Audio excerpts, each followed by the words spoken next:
This over here is like Willy Wonka's chocolate factory for trout fishermen. This is the trout stocking truck. And this is where the trout come from, over here at Lake Burton Trout Hatchery. Let's go check out the fish. Hey guys, how's it going? Hello, how you doing? Pretty good.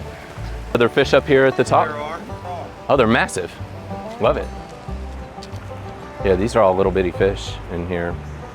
This is a great program to keep trout fisheries just active in Rabun County. These guys work hard. I mean, look at him. He's in there killing it right now.